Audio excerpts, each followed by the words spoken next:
Bismillahirrahmanirrahim. Innal hamdalillahi wassalatu wassalamu ala Rasulillah wa ala alihi wa sahbihi wa mawalah. Asyhadu la ilaha illallah wahdahu la syarikalah wa asyhadu anna sayyidina Muhammadan abduhu wa rasuluhu la nabiyya ba'da. Assalamualaikum warahmatullahi wabarakatuh. Puji dan syukur tiada henti kita panjatkan kehadirat Allah Subhanahu wa taala serta salawat serta salam kita tujukan kepada junjungan tertinggi kita Nabi Muhammad Shallallahu Alaihi Wasallam beserta sahabat juga keluarga beliau, di mana di hari yang bahagia ini kita dapat kembali berkumpul secara online untuk mengikuti kajian Al-Qalam bersama Bapak Kiai Haji Dr. Ali Nurdin MA untuk mentadaburi surat Ali Imran ayat 84 sampai 86, yaitu Allah tidak memberi petunjuk kepada yang zalim. Saya Rima Wirasakti mengundang rekan-rekan sekalian apabila ada pertanyaan yang hendak diajukan kepada Pak Ali, silahkan dituliskan melalui chat dan sesi tanya jawab akan kami adakan di akhir kajian ini sekitar 10-15 menit. Baik, kami persilahkan kepada Pak Ali untuk memulai kajian. Waktu dan tempat kami persilahkan.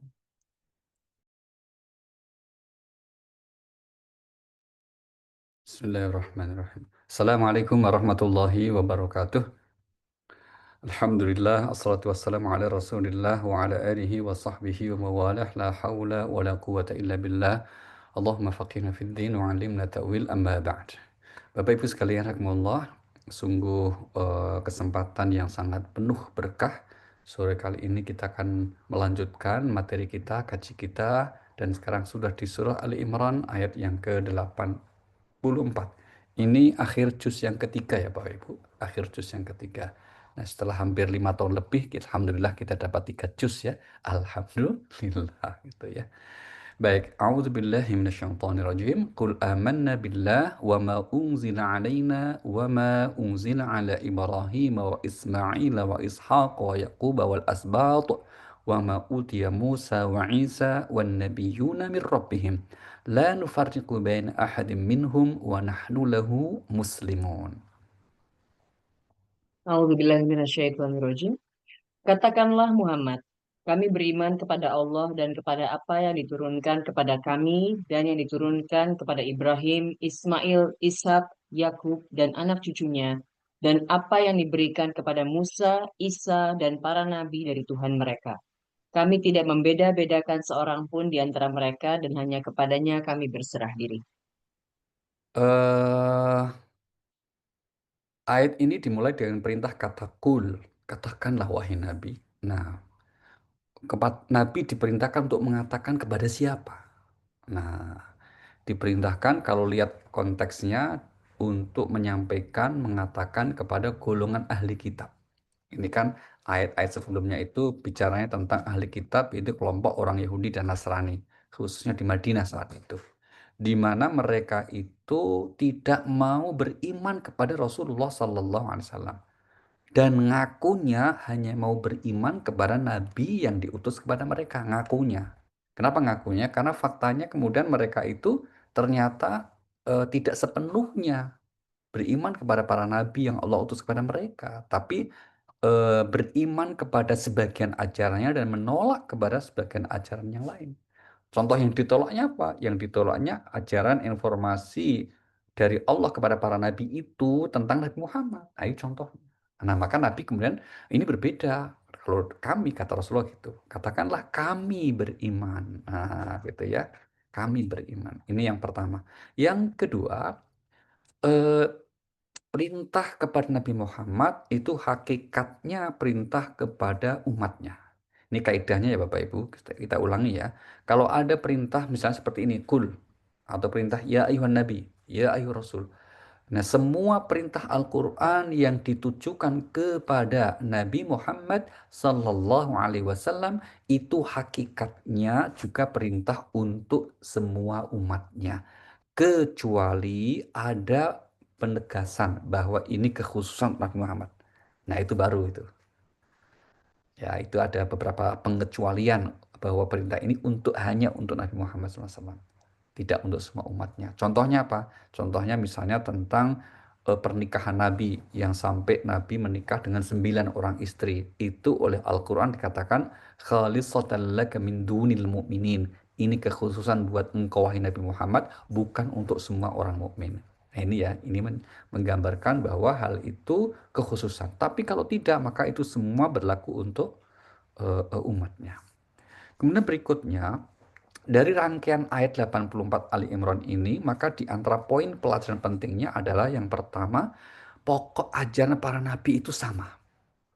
Ya, saya ulangi, prinsip ajaran para nabi yang Allah utus kepada umat manusia itu tidak ada perbedaan, sama.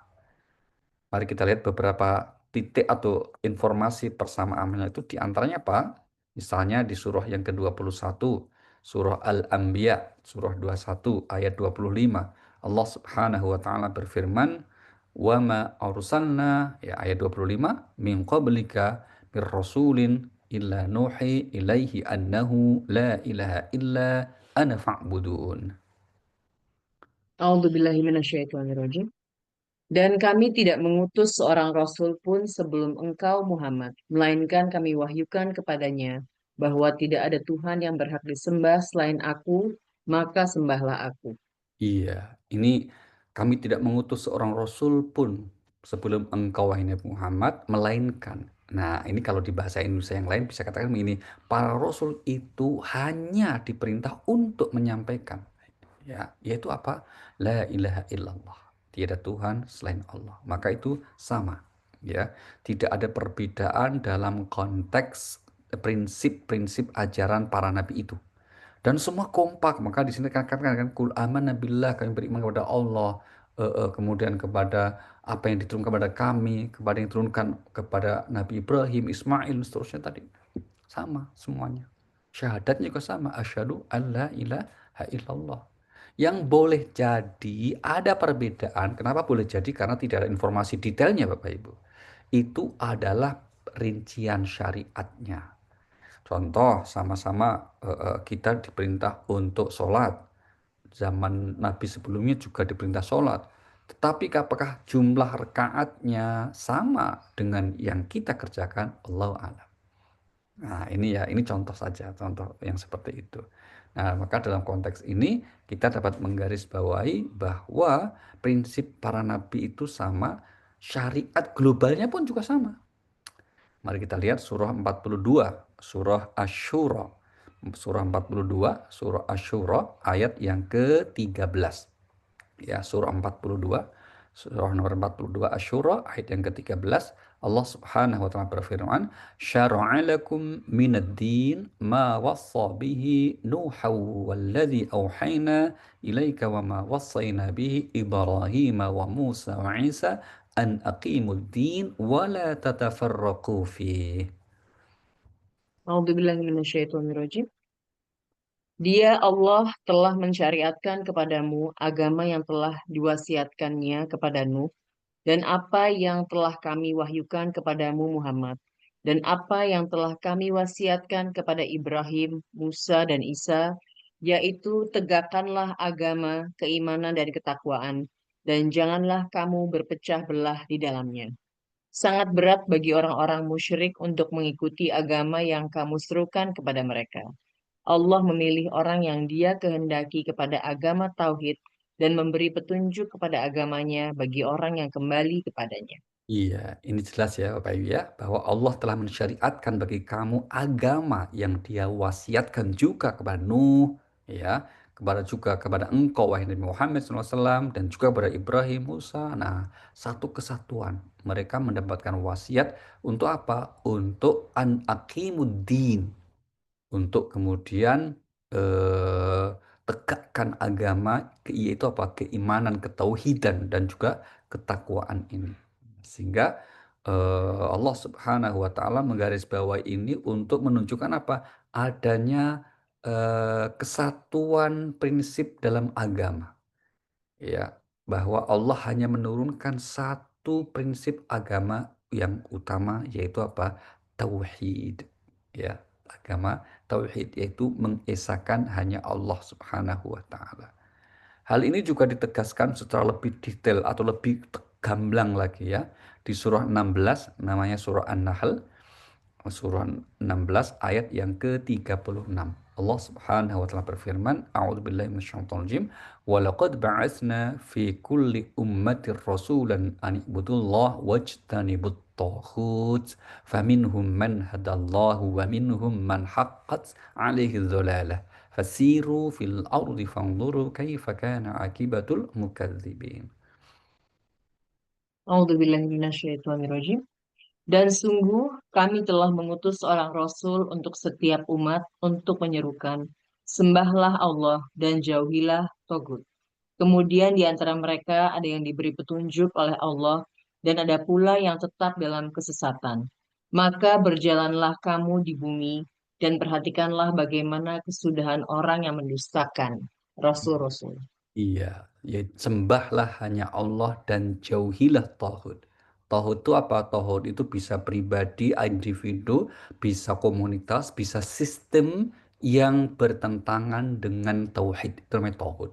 Istilah yang digunakan Al-Quran untuk menyebut segala hal yang bertentangan dengan prinsip tauhid. Itu adalah tauhid, gitu ya. Nah, di sini Allah mengatakan seluruh atau kami telah mengutus seorang rasul untuk setiap umat. Nah, kata kuncinya ini, setiap umat. Menyerunya apa? Sembahlah Allah dan jauhi tauhid. Nah, dari poin ini Bapak Ibu kita bersyukur sekali ya kita dianugerahi Allah Subhanahu wa taala dengan anugerah keimanan ini, dengan anugerah kita memiliki kesadaran untuk senantiasa berserah diri kepada Allah Subhanahu wa taala. Ini anugerah yang besar sekali.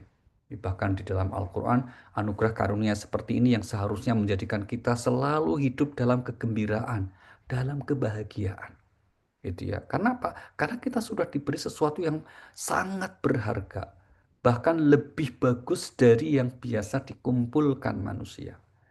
Ini saya kira ayat yang sering kita ingatkan ya, yaitu di surah 10, surah Yunus, ayat yang ke-58. Allah Subhanahu wa taala berfirman, surah Yunus ayat 58, A'udzubillahi minasyaitonirrajim. Ya ayuhan nas, qul bi fadlillahi wa bi rahmatihi fabidzalika falyafrahu huwa khairum mimma yajma'un. 10:58 ya Pak, mohon maaf. 58. A'udzubillahi minasyaitonirrajim. Katakanlah Muhammad, dengan karunia Allah dan rahmatnya hendaklah dengan itu mereka bergembira. Itu lebih baik daripada apa yang mereka kumpulkan. Iya, katakan wahai Nabi Muhammad dengan karunia dan rahmat Allah. Apa yang dimaksud karunia rahmat Allah ini? Karunia rahmat Allah itu Allah menurunkan Al-Quran melalui Nabi Muhammad Sallallahu Alaihi Wasallam dan kita yang mendapatkan anugerah itu kemudian mengimaninya, mengikuti petunjuknya. Maka itu oleh Allah bergembira dengan hal itu. Karena itu lebih baik dari apa yang biasa dikumpul-kumpulkan oleh manusia. Nah, inilah saya kira betapa kita bersyukur sekali ya dengan anugerah seperti itu. Alhamdulillah kita bergembira dengan anugerah diberi rahmat dan karunia dari Allah Subhanahu wa taala. Oke, nah kemudian di ayat ini disebut beberapa nabi, bukan berarti nabi itu hanya itu ya. Ini kan ada Ibrahim dan Ismail, Ishak, kemudian juga disebutnya apa Yakub, ya Asbat. Asbat itu artinya suku-suku yang Allah anugerah bagian dari Bani Israel ya. Itu kemudian dan juga yang diberikan oleh Musa, Isa dan nabi-nabi dari Tuhan mereka. Nah, prinsip bahwa la nufarriqu baina ahadim minhum ini mengajarkan bahwa prinsip dalam Islam atau yang disebut di Al-Quran, kita tidak boleh membeda-bedakan dalam keimanan kita kepada para nabi itu. Ya, saya ulangi, kita dilarang untuk membeda-bedakan atas sikap kita terhadap para nabi itu. Karena semua utusan Allah. Hanya yang membedakan waktunya saja. Maka kita menghormati nabi-nabi yang lain. Itu ya.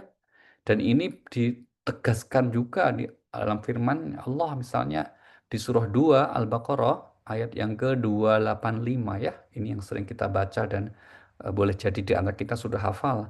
Amanar rasulu bima unzila ilaihi mir rabbihi wal mu'minun kullun amana billahi wa malaikatihi wa kutubihi wa rusulih la nufarriqu baina ahadin min rusulih wa qalu sami'na wa ta'na ghufranaka rabbana wa ilaikal masir. A'udzubillahi minasyaitonirrajim. Rasul Muhammad beriman kepada apa yang diturunkan kepadanya Al-Quran dari Tuhannya. Demikian pula orang-orang yang beriman. Semua beriman kepada Allah, malaikat-malaikatnya, kitab-kitabnya, dan rasul-rasulnya. Mereka berkata, kami tidak membeda-bedakan seorang pun dari rasul-rasulnya. Dan mereka berkata, kami dengar dan kami taat. Ampunilah kami ya Tuhan kami, dan kepadamu tempat kami kembali. Iya, kami tidak membeda-bedakan seorang pun dari rasul-rasulnya. Artinya apa? Seorang muslim harus beriman juga kepada semua rasul yang Allah utus. Kalau yang disebut di Al-Quran paling tidak dari segi namanya 25. Meskipun dari segi pengkisahannya di antara nama tersebut tidak semua dikisahkan dengan apa namanya kisah yang sama ya. Ada yang panjang dan paling sering disebut. Contohnya siapa? Nabi Musa. Ya. Jadi kalau ada kuis yang menyatakan siapakah nabi yang paling banyak disebut di Al-Quran kisahnya? Nah, jawabannya siapa? Nabi Musa. Nah, itu ya, Nabi Musa itu namanya bahkan jauh lebih sering disebut daripada Nabi kita Muhammad SAW. Kita tahu Nabi Musa salah seorang nabi yang utama yang diutus oleh Allah kepada Bani Israel. Begitu ya.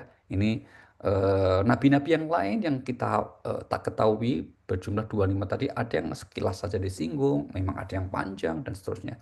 Tentu itu ada hikmah tersendiri dari Allah Subhanahu wa taala. Tapi satu hal yang pasti, la nufarriqu baina ahadin mir rusulih. Kita tidak membeda-bedakan seorang pun di antara rasul-rasul utusan Allah itu. Semuanya kita imani, kita percaya dan kita junjung tinggi. Tidak boleh menghina, merendahkan para rasul karena semua hakikatnya adalah utusan dari Allah Subhanahu wa taala.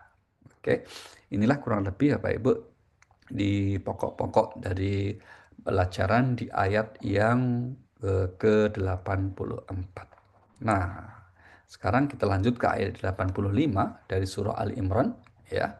Ayat yang ke-85 Allah Subhanahu wa taala berfirman, ini termasuk ayat yang perlu mendapatkan apa ya, mendapat garis bawah ya untuk betul-betul kita yakini, kita renungi bersama apa itu. A'udzubillahi minasyaitonir rajim. Wa may yabtaghi ghairal islami dinan falan yuqbala min wa huwa fil akhirati minal khasirin. A'udzubillahi minasyaitonirrajim. Dan barang siapa mencari agama selain Islam, dia tidak akan diterima. Dan di akhirat dia termasuk orang yang rugi. Iya, barang siapa yang mencari agama selain Islam tidak diterima dan di akhirat termasuk orang yang rugi. Ini adalah konsekuensi logis dari kelanjutan ayat tadi ya. Karena Allah menurunkan kepada para nabi itu ajaran yang sama, ada titik temu yang sama, yaitu tauhid, maka tauhid itu kemudian dibingkai dan disempurnakan pada syariat yang Allah turunkan ke nabi terakhir, yaitu nabi kita Muhammad sallallahu alaihi wasallam. Di antara ayat yang semakna dengan ungkapan ini apa? Mari kita lihat surah 3, surah Ali Imran ayat yang ke-19 ya. Allah Subhanahu wa taala berfirman, "Innad dina 'indallahil Islam." A'udzubillahi minasyaitonirrajim. Sesungguhnya agama di sisi Allah ialah Islam. Tidaklah berselisih orang-orang yang telah diberi kitab kecuali setelah mereka memperoleh ilmu karena kedengkian di antara mereka. Barang siapa ingkar terhadap ayat-ayat Allah, maka sungguh Allah sangat cepat perhitungannya. Iya, sesungguhnya agama yang diridhoi di sisi Allah adalah Islam. Kenapa? Ya karena inilah satu-satunya agama yang diturunkan oleh Allah kepada umat manusia melalui para rasul. Maka wajar kalau kemudian Allah menegaskan hal seperti ini.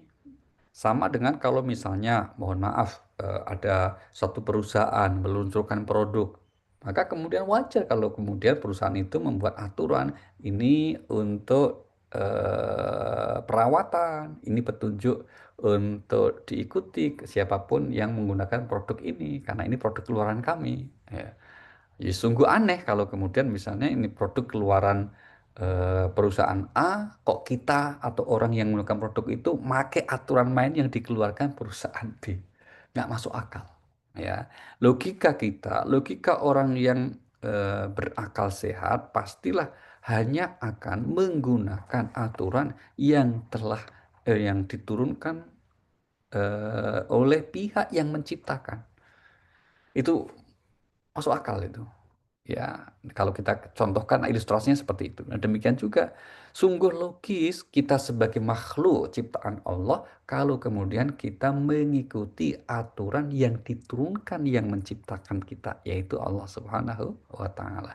Maka aneh kalau ada orang yang mengikuti aturan hidup, maksudnya gitu ya, yang berasal bukan dari yang telah menciptakan kita, malah aturan hidup yang dikarang-karang sendiri atau oleh pihak lain dari sesama manusia.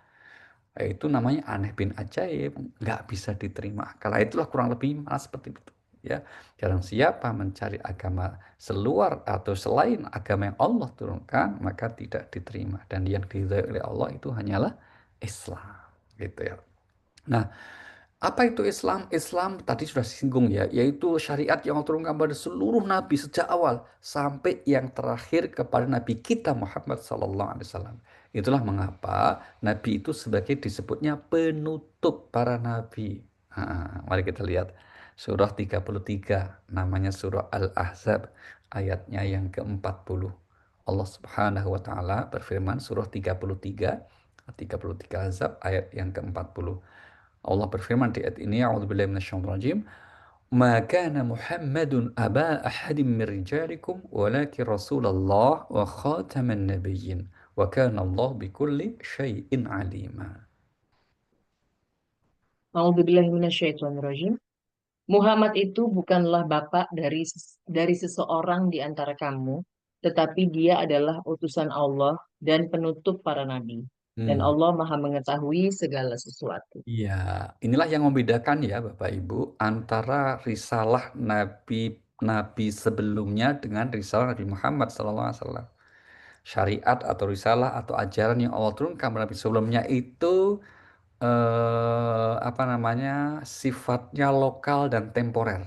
Lokal itu artinya apa? Ya berlaku hanya untuk komunitas bangsa tertentu.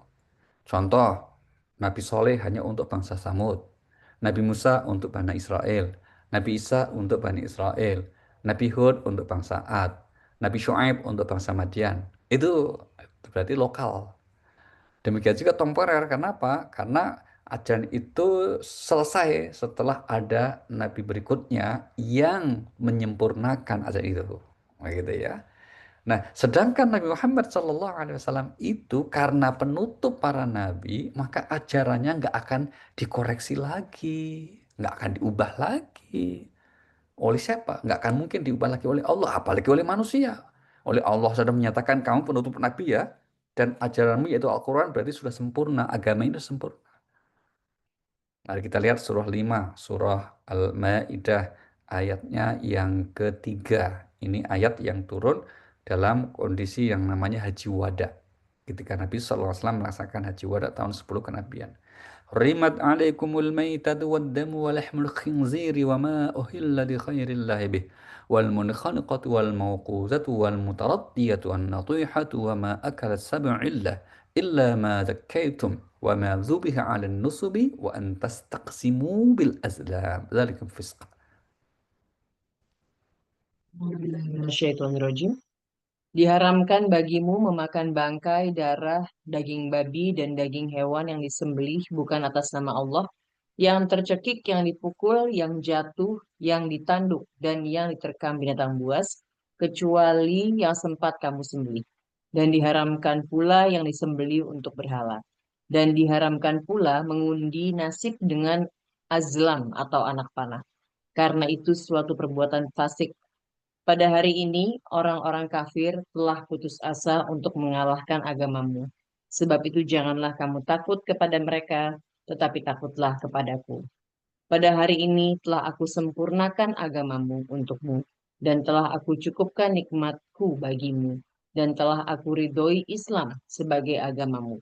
Tetapi barang siapa terpaksa karena lapar bukan karena ingin berbuat dosa, maka sungguh Allah Maha Pengampun, Maha Penyayang. Iya, hal yang kita garis bawahi pada pernyataan hari ini telah kusempurnakan agamamu untukmu. Telah aku cukupkan nikmatku bagimu. Dan aku ridho Islam sebagai agamamu. Nah, gitu ya Bapak Ibu ya. Sehingga kemudian Islam ini ketika Allah turunkan kepada Nabi Muhammad Sallallahu Alaihi Wasallam berarti apa? Sudah menjadi penutup serangkaian dan tidak akan ada nabi baru lagi, tidak akan ada nabi lagi ya, termasuk tidak akan ada kitab suci lagi. Sehingga kemudian semuanya sudah sempurna, semuanya sudah selesai dengan diutusnya Nabi kita Muhammad Sallallahu Alaihi Wasallam. Itu berarti Nabi kita menjadi penutup dan risalahnya sudah tidak akan koreksi lagi. Maka Al-Quran kenapa sifatnya final ya Bapak Ibu? Final ini, final. Al-Quran itu final. Artinya apa? Tidak mungkin ada perubahan lagi Al-Quran itu. Kalau pemahamannya, tafsirnya boleh jadi berubah, ya. Tapi kalau teksnya tidak mungkin. Saya ulangi ya, terjemahan, tafsir, ya, beda kan? Itu setiap generasi bisa berubah. Ya, sekedar contoh misalnya kemarin kami ini mendapat amanah lagi dari Pak Menteri Agama ya untuk menjadi anggota tim penyempurna tafsir Kementerian Agama karena terakhir penyempurnaan itu tahun 2003 sampai 2008 ya, selama 5 tahun itu. Terakhir 2008, 2003, 2008 itu. Berarti hampir 20 tahun itu tim apa namanya tafsir Kementerian Agama itu tidak diotak-atik. Ya gitu aja. Tapi setelah dibaca ulang ya ternyata banyak hal-hal yang sudah berubah, sudah berbeda. Maka perlu ditinjau ulang, disempurnakan lagi. Nah, maka apa yang kita lakukan di masa sekarang boleh jadi di beberapa tahun mendatang oleh generasi berikutnya itu akan dikoreksi lagi. Nah, itulah maka kita nggak boleh ya fanatik atas suatu pemahaman itu karena boleh jadi kalau itu pandangan manusia bisa berubah karena manusia bukan maksum. Yang nggak berubah adalah Al-Quran dan hadisnya alias teksnya. Tapi kalau pemahamannya setiap saat atau ada potensi untuk berubah. Nah, poinnya begitu. Baik, ini adalah tentang ayat 85 tadi Bapak Ibu. Nah, dari ayat 8 ini kira-kira apa yang kemudian bisa kita ambil pelajaran yang penting ya. Begini, ini kan mengatakan barang siapa yang mencari agama selain Islam tidak diterima dan di akhirat termasuk orang yang rugi. Ayat seperti ini kita maknai sebagai ayat yang ditujukan untuk umat Islam. Kita semuanya. Maka kita harus yakin.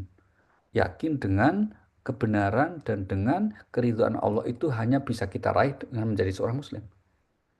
Tapi kita tidak dalam posisi diperintah dengan ayat ini untuk menyalahkan orang. Nah, gitu. Apalagi menjelekan, tidak boleh. Meskipun ayat mengatakan mereka kalau mencari agama selain atau di luar Islam rugi nanti di akhirat. Oh, enggak diterima kok. Nah, itu keyakinan kita ke dalam. Tapi keluar, kita tidak boleh kemudian menyalah-nyalahkan kelompok orang atau menunjuk, menghakimi bahwa kamu agamu nggak diterima. Bukan. Itu adalah domainnya Allah Subhanahu wa Ta'ala. Apalagi menjelekkan Tuhannya orang lain tidak boleh. Mari kita lihat larangan itu juga ditegaskan oleh Allah ya di surah yang ke-6 ayat 108. Allah berfirman, "Wala tasubbul ladzina yad'una min dunillah fayasubbullaha 'adwan bighairi 'ilm. Kadzalika zayyana likulli ummatin 'amalahum, thumma ila rabbihim marji'uhum fayunabbi'uhum bima kanu ya'malun." Minasyaitonirrajim. Dan janganlah kamu memaki sesembahan yang mereka sembah selain Allah, karena mereka nanti akan memaki Allah dengan melampaui batas tanpa dasar pengetahuan. Demikianlah kami jadikan setiap umat menganggap baik pekerjaan mereka. Kemudian kepada Tuhan tempat kembali mereka, lalu Dia akan memberitahukan kepada mereka apa yang telah mereka kerjakan. Nah, ini ya, kami menjadikan setiap umat memandang baik perbuatan mereka. Ya, ini poin penting ya Bapak Ibu untuk kemudian menyadarkan kita bahwa pada akhirnya, pada hakikatnya setiap umat memang punya hak untuk meyakini benarnya masing-masing. Maka pada akhirnya yang menilai akhir itu ya kalau kita ya di dunia ini benar menurut Muhammad kita masing-masing. Meskipun dalam hati kita yakin ya bahwa yang diridhai oleh Allah Islam, tapi ternyata Allah kemudian menyatakan jangan kamu salah-salahin ya. Karena mereka akan balas untuk menyalahkan agama kamu. Nah, ini alasan logis sekali yang kenapa kemudian kita meyakini ya dalam syariat agama kita itu ada ayat yang memang itu fungsinya untuk menguatkan akidah kita. Fungsinya untuk penguatan imunitas akidah kita supaya mantap. Tapi pada saat yang sama bukan berarti itu perintah untuk memusuhi agama yang lain. Udah. Nah, kita ambil contoh misalnya begini. Mari kita lihat surah yang kedua ayat 120. Allah berfirman, ini ayat yang sering salah kaprah dipakai sebagian orang ya untuk apa itu? Untuk menjadi alasan kenapa harus memusuhi orang agama lain. Walan tardu ankal yahudu walan nasara hatta tattabi'a millatahum. Qul inna hudallahi huwal huda.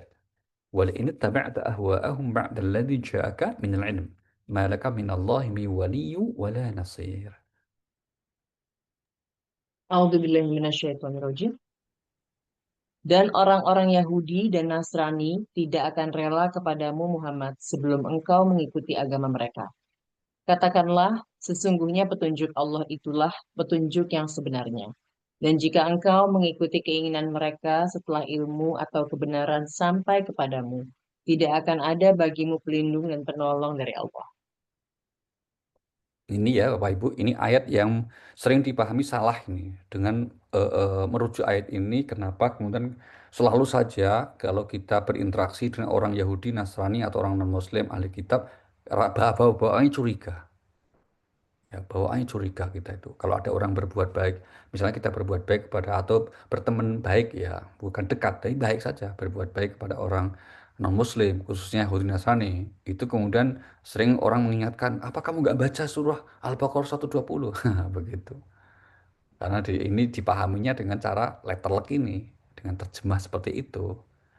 Terus bagaimana memahami ayat ini menggambarkan normal saja sebetulnya. Setiap kelompok itu akan membanggakan kelompoknya, akan membanggakan pandangan pemahamannya. Ya, sehingga kemudian mereka ya baru seneng kalau kemudian kita mengikuti mereka.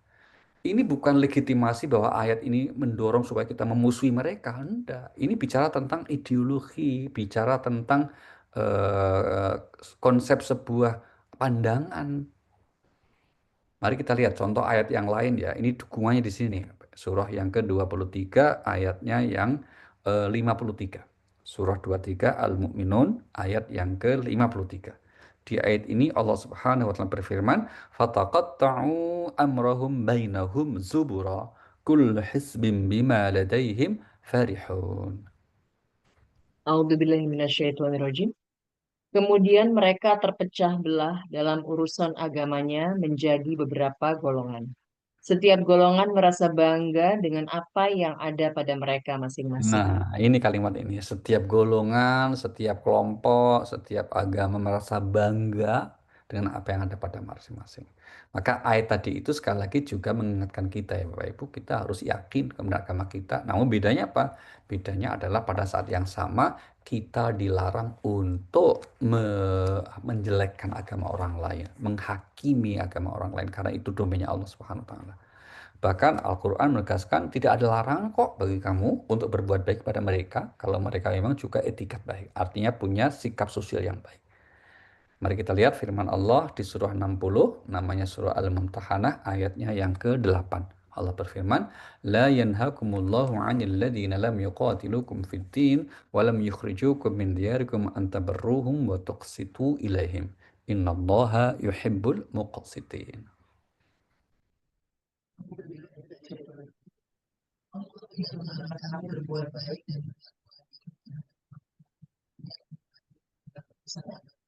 Dan tidak mengusir kamu dari kampung halamanmu. Sesungguhnya Allah mencintai orang-orang yang berlaku adil. Ya, Allah tidak melarang kamu berbuat baik dan berlaku adil terhadap orang-orang yang tidak memerangimu, terhadap orang non-muslim yang tidak memusuhimu. Dalam urusan agama berarti kan ya, dan tidak mengusir kamu dari kampung halamanmu. Ini poin utamanya begitu. Baik, kita lanjutkan ayat yang terakhir, ayat yang ketiga, yaitu ayat 86. Ayat 86 surah Al-Imran, Allah Subhanahu wa taala berfirman, ini dalam ayat yang ke-86-nya ya. Allah apa itu? Kaifa yahdillah qauman kafaru ba'da imanihim wa syahidu anna ar-rasula haqq wa ja'ahumul bayyinat wallahu la yahdil qaumal zalimin. A'udzubillahi minasyaitonirrajim.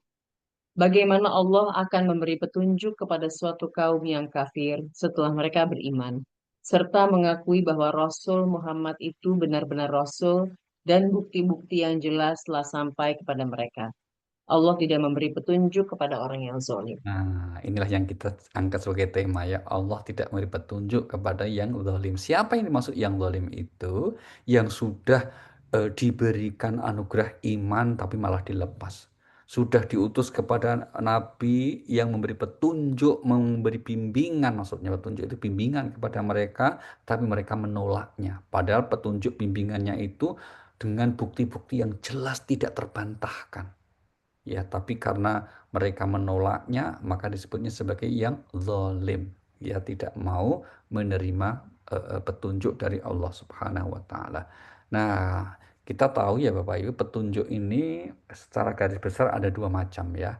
Petunjuk yang bersifat umum itu Allah berikan tanpa pandang bulu, semua diberi. Ya, semua diberi. Misalnya apa? Ya, panca indera, kemampuan mendengar, kemampuan melihat, kemampuan berpikir, kemampuan mencerna dalam hatinya itu adalah hidayah dari Allah Subhanahu wa taala untuk setiap orang. Semua dikasih potensi itu.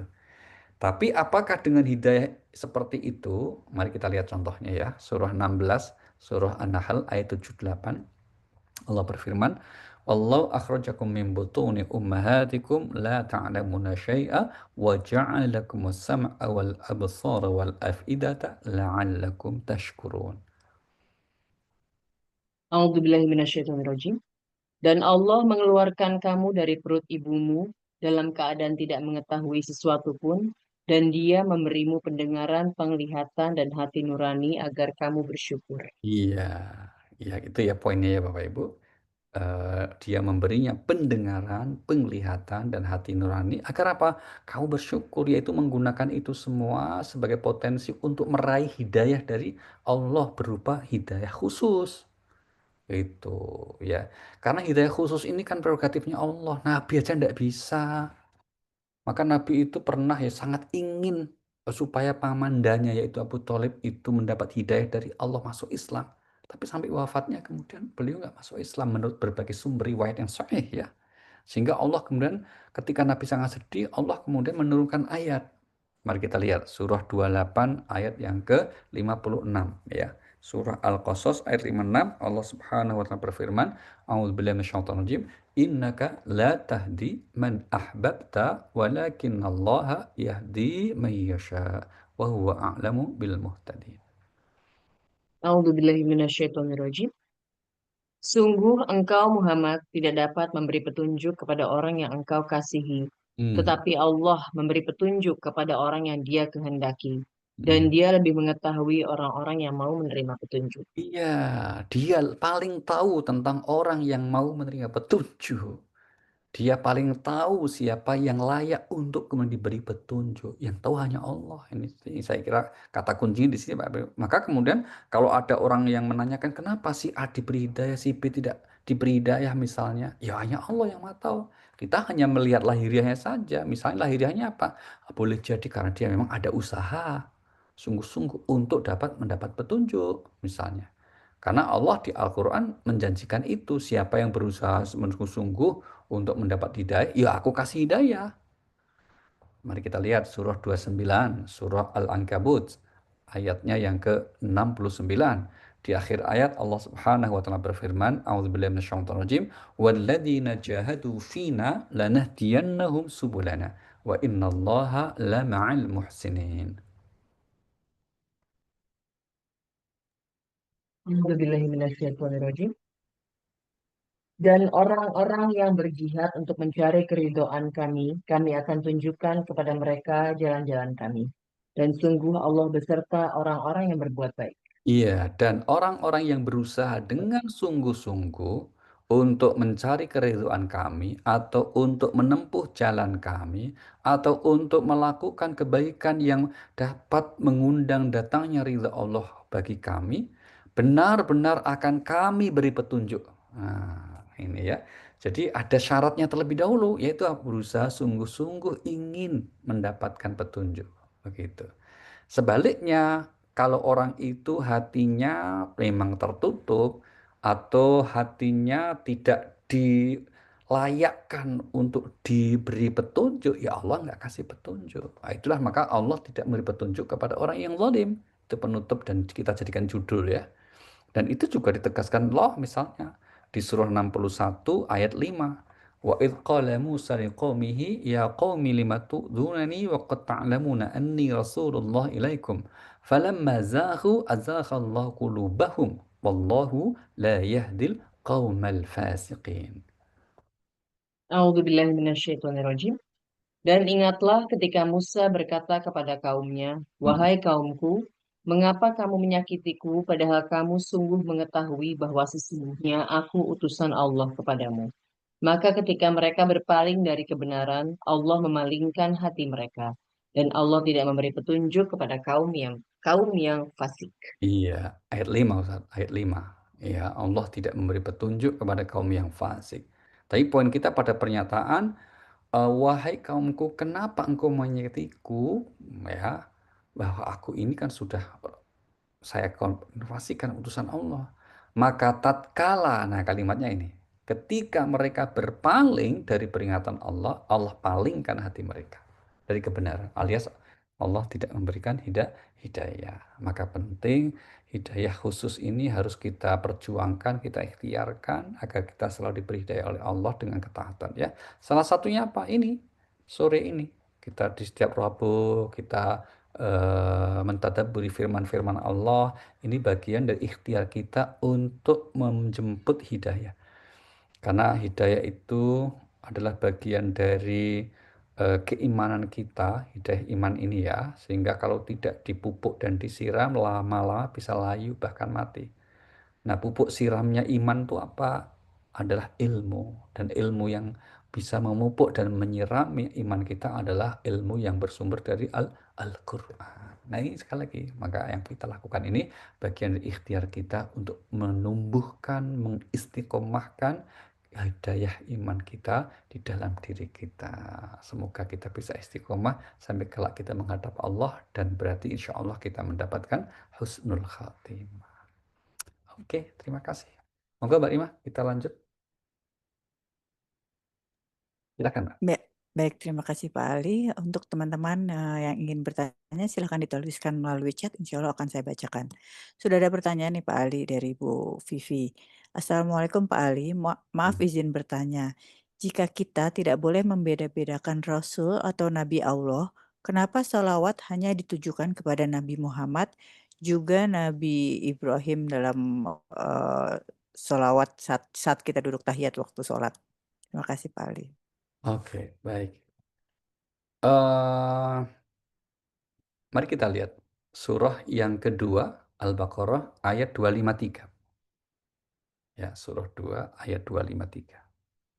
Allah berfirman di sini, tilkar rusulu faddalna ba'dahum ala ba' minhum man kallama Allah wa rafa'a ba'dahum darajat wa atayna Isa ibn Maryam al-bayyinat wa ayyadnahu bi ruhil qudus.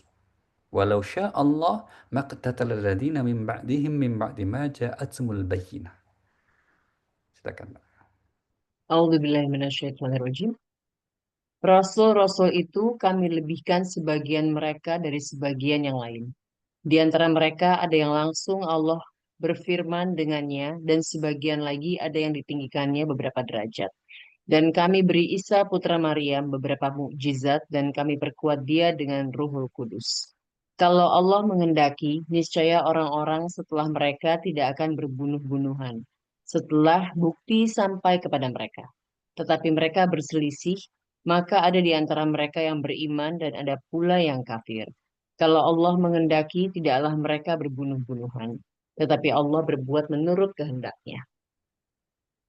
Iya, ini ya. Ini pertama poin dari ayat ini apa? Bahwa meskipun kita tidak boleh membeda-bedakan sikap kita, maksudnya gitu ya Bu ya. Udah keimanan kita bahwa semua nabi itu utusan Allah. Kita nggak boleh. Ini untuk sebetulnya sebagai bentuk bantahan ya, bentuk bantahan atau sebagai bentuk meluruskan Al-Quran terhadap sikap orang-orang Yahudi Nasrani, di mana mereka itu membeda-bedakan nabi. Satu nabi diterima, satu nabi ditolak. Nah, gitu. Itu poinnya seperti itu.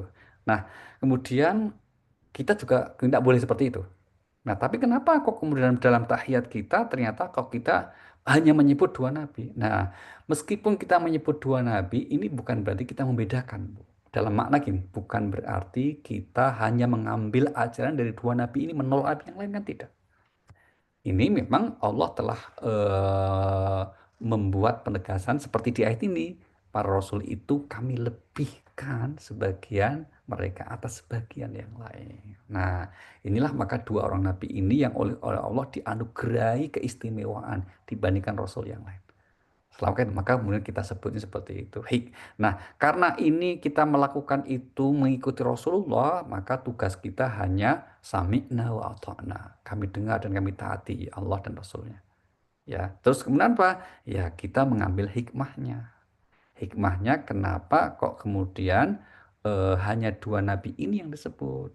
Di antara hikmahnya apa? Karena dua nabi ini yang paling istimewa, Bu, dari sekian nabi yang lain. Paling istimewa. Contohnya apa? Di Al-Quran juga dua nabi inilah yang disebut sebagai uswatun hasanah. Ya, nabi yang lain itu ya bagus, tapi tidak oleh Al-Quran tidak disebut sebagai uswatun hasanah. Kenapa? Karena nabi-nabi yang lain itu kisah hidupnya itu tidak sesempurna, selengkap dua orang nabi itu. Ya, sehingga kemudian dua nabi inilah yang Allah melalui nabinya untuk kita sebut ya, sebut dalam sholat kita dalam rangka apa? Dalam rangka kita mengikuti, karena memang sholat itu kan mengikuti Rasulullah SAW. Jadi kesimpulannya, meskipun kita menyebut dalam hanya dua nabi, bukan berarti kita menolak nabi yang lain. Tidak, kita tidak menolak nabi yang lain. Hanya dua ini yang kita sebut karena karena memang mengikuti Rasulullah SAW, dan hikmahnya adalah karena dua orang nabi ini yang Allah anugerahkan keistimewaan yang tidak diberikan kepada nabi yang lain. Contoh siapa? Nabi Ibrahim. Beliau disebut sebagai kasih Allah. Dan nabi kita disebut sebagai juga Habibullah. Dan seterusnya gitu ya. Oke, terima kasih Bu. Baik, terima kasih Pak Ali. Berikutnya dari Pak Ismail. Ustadz, orang kufur apakah identik dengan orang zolim? Dan apakah orang non-muslim identik dengan orang zolim? Mengapa hal tersebut saya tanyakan? Karena kemajuan ilmu pengetahuan dan teknologi berkembang di negara-negara non-muslim.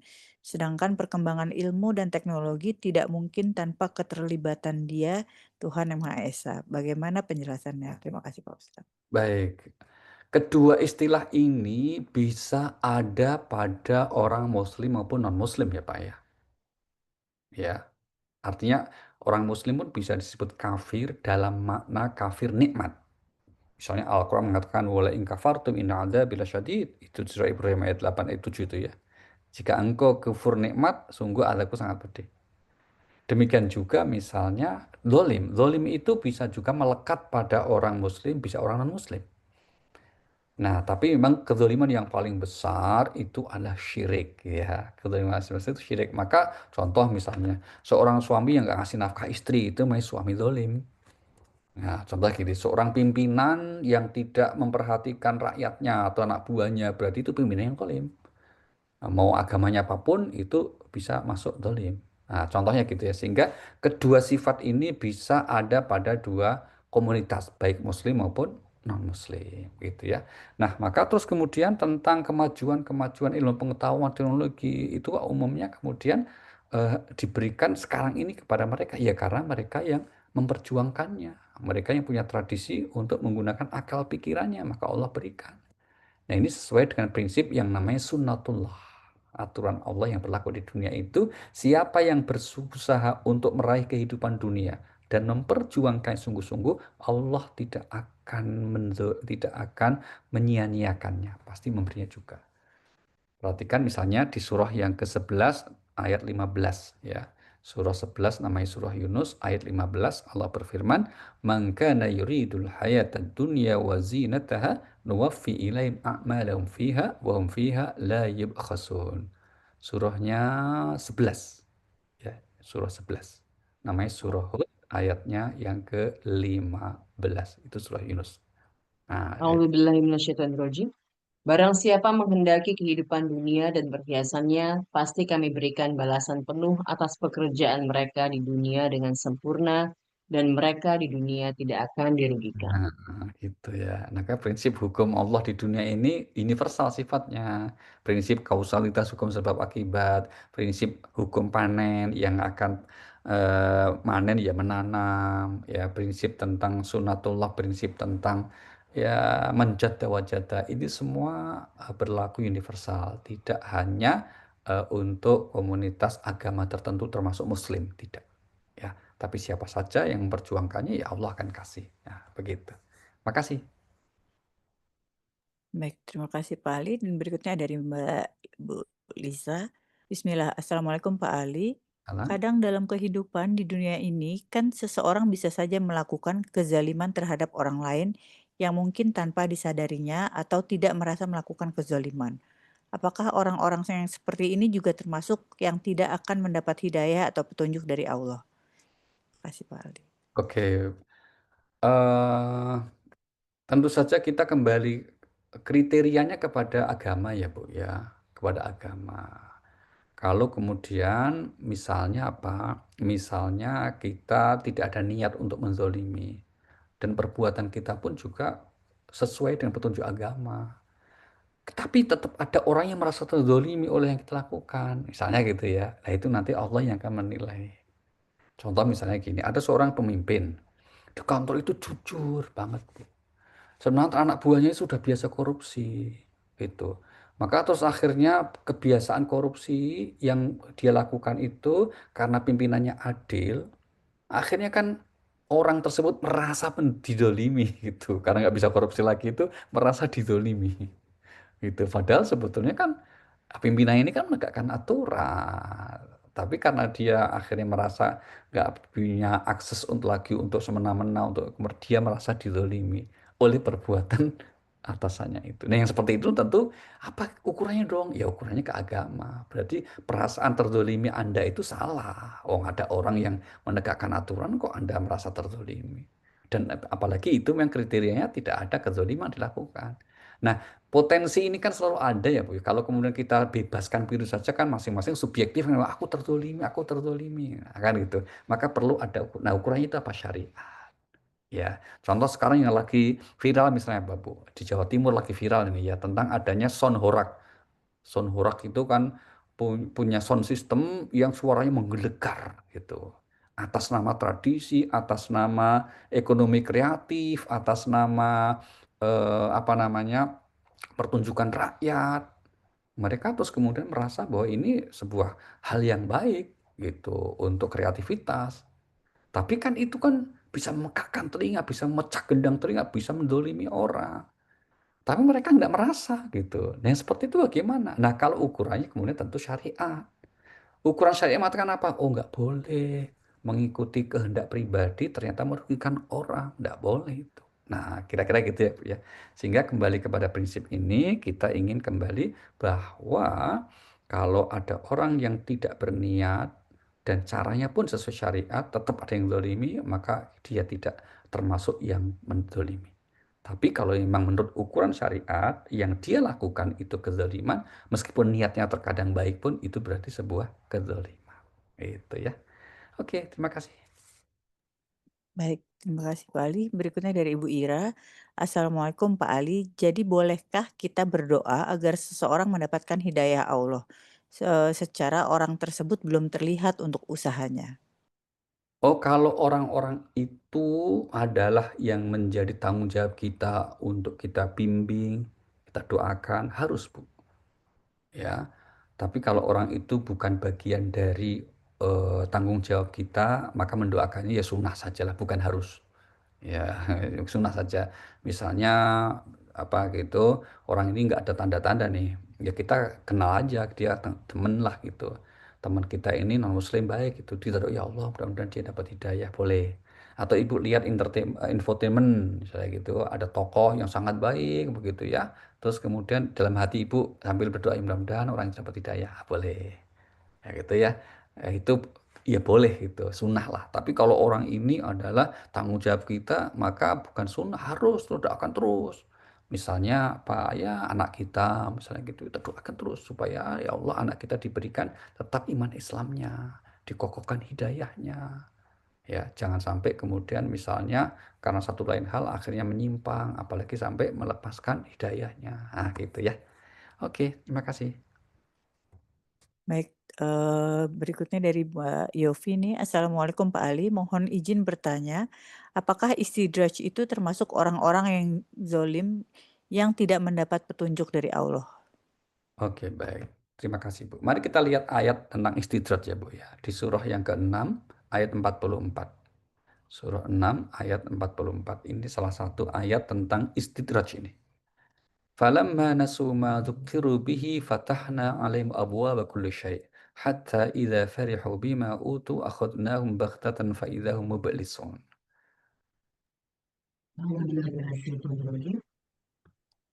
Maka ketika mereka melupakan peringatan yang telah diberikan kepada mereka, kami pun membukakan semua pintu kesenangan untuk mereka.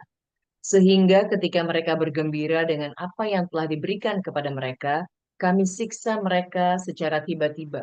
Maka ketika itu mereka terdiam putus asa. Iya, kata kuncinya melupakan peringatan Allah, Bu. Nah, tadi pertanyaannya, apakah orang yang istidraj itu termasuk orang yang zalim? Ya, punya potensi begitu. Dia dalam jalur di mana berarti petunjuk Allah itu terus mental karena dia melupakan peringatan Allah. Ya, maka agar kembali normal gimana caranya? Jangan melupakan peringatan Allah. Ingatlah selalu petunjuk Allah. Sehingga kemudian hidayah akan mendatangi, hidayah akan menguatkannya. Karena hakikatnya dalam Al-Quran itu digambarkan begini, Bu. Setiap perbuatan dosa itu seperti noda yang mengotori cermin hati kita yang sebetulnya jernih. Mari kita lihat surah 83, namanya surah Al-Mutaffifin, ayatnya 14.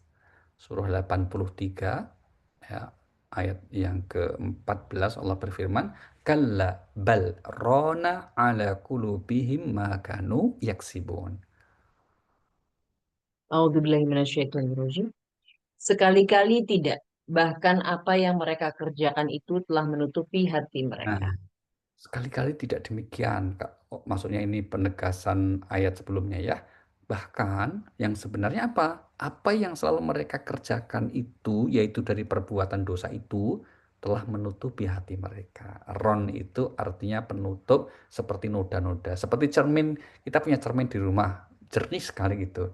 Tapi kan kalau kemudian nggak pernah dibersihkan, debu nempel terus ya, apalagi kalau itu di ruang terbuka terus, makin lama makin banyak, akhirnya fungsi cerminnya nggak bisa lagi. Nah, hati manusia kayak gitu, Bu. Semakin dia melupakan Allah, maka berarti dia akan melakukan perbuatan dosa terus, dan itu perbuatan zalim. Maka lama-lama tidak bisa memantulkan cahaya petunjuk dari Allah Subhanahu wa taala. Na'udzubillahi min dzalik. Oke.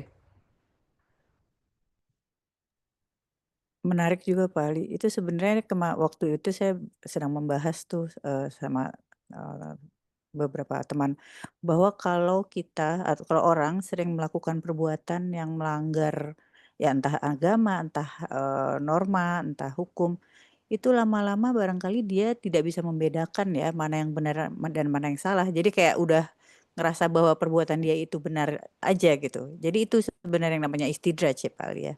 Betul sekali, Mbak. Maka dan itu memang kalau dalam perspektif Al-Qur'an, itu Mhm. ada peran setan. Hmm. Oh, oke oke. Ada peran setan. Karena salah satu trik setan itu menggoda manusia itu atau apa? Yaitu memandang indah perbuatan jahat. Nah, Ya. memandang benar perbuatan salah, menganggap Mm, madu padahal itu racun. Nah, kira-kira gitu. Itu kok bisa gitu kan? Mbak. Maka orang mohon maaf ya, mohon maaf ini kalau mm, contoh ekstrimnya yang sering kita mm, lihat di media sosial, ada orang yang mohon maaf loh, kemarin ketangkep yang katanya pesta yang pesta sesama jenis dulu Mbak. ya, Ya karena Salah balik. Mm, itu kan mm, kenapa kok bisa karena itu mesti sudah sekian lama itu nggak mungkin baru mm, ikut sekali terus ketangkep nggak mungkin itu sudah sekian lama mengakumulasi akhirnya Allah sayang sebetulnya digerebek itu supaya tobat mm, gitu. mm. Kira-kira begitu Ya. ya. Sehingga kemudian menutup itu hatinya itu. Nah, sehingga kemudian kalau orang itu berbuat salah sedikit kok dia merasa nggak nyaman, ah itu berarti sehat tuh, Bu. Bagus tuh. Atau misalnya Mm, gini, contoh ya. orang tua ya, kita mau sebagai orang tua nih. Misalnya contoh, kita tiba-tiba kok agak ngegas gitu ya sama suami atau ngegas sama anak gitu ya. Itu tapi kemudian muncul kesadaran kita merasa bersalah. Terus pas malam-malam lihat anak lagi tidur, kita lihat gitu ya hidungnya, kita lihat. Tiba-tiba kita sedih nangis kan, maafin ya nak ya, tadi ibu, tadi mama tadi emosi. Nah, kira-kira gitu. Mm, Itu berarti ini hati kita normal gitu. Normal. mm, Karena apa? Karena masih bisa memantulkan hal-hal yang positif. Tapi kalau orang berbuat salah akhirnya nggak ada rasa bersalahnya, malah menganggap benar, ah, itu masalah itu. Nah, itu yang disebut mm, sebagai hati yang sudah tertutup. ya. Kalau Betul. jamaah al-qalam nggak ada yang tertutup, insya Allah. Amin.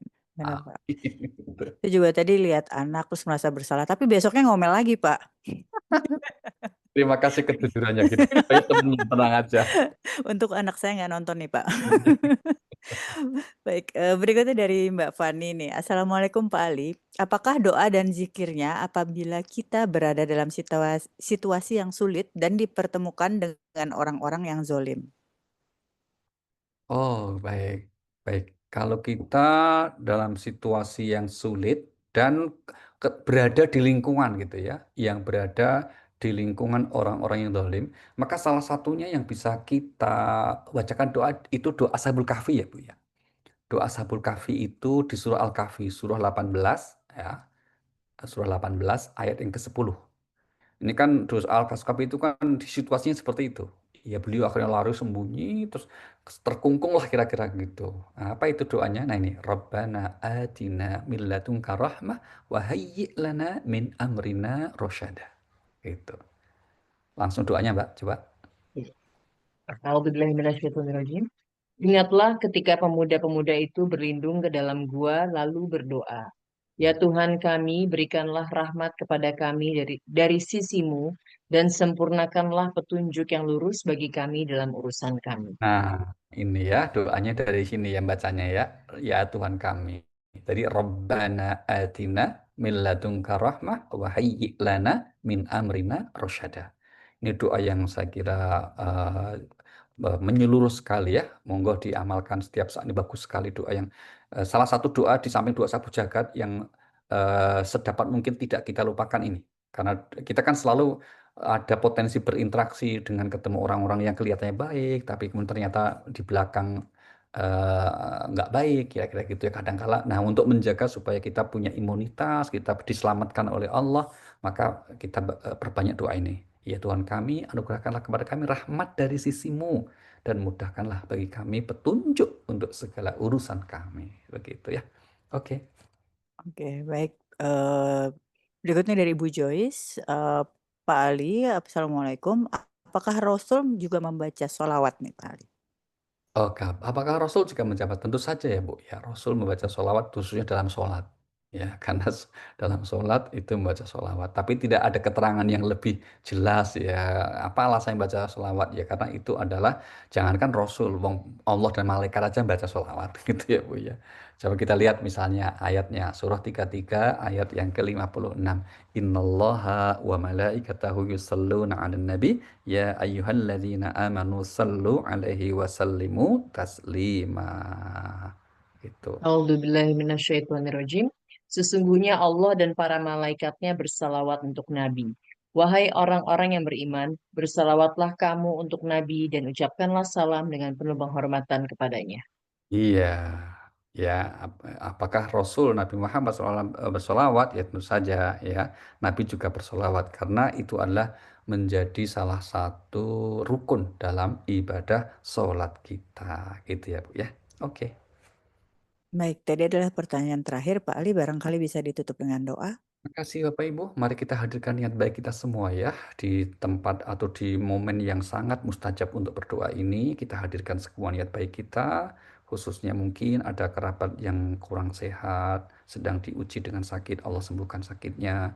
Yang sedang punya kesulitan, kerumitan hidup, Allah beri kemudahan. Allah beri jalan keluar. Dan yang punya hajat-hajat yang baik, semoga Allah mudahkan untuk dikabulkannya. Al-Fatihah. A'udzubillahi minasyaitonirrajim. Bismillahirrahmanirrahim. Alhamdulillahirabbil alamin arrahmanir rahim maliki yaumiddin iyyaka na'budu wa iyyaka nasta'in ihdinas siratal mustaqim siratal ladzina an'amta 'alaihim ghairil maghdubi 'alaihim waladdallin amin. Amin amin ya rabbal alamin. Terima kasih dan mohon maaf. Wassalamualaikum warahmatullahi wabarakatuh. Waalaikumsalam warahmatullahi wabarakatuh.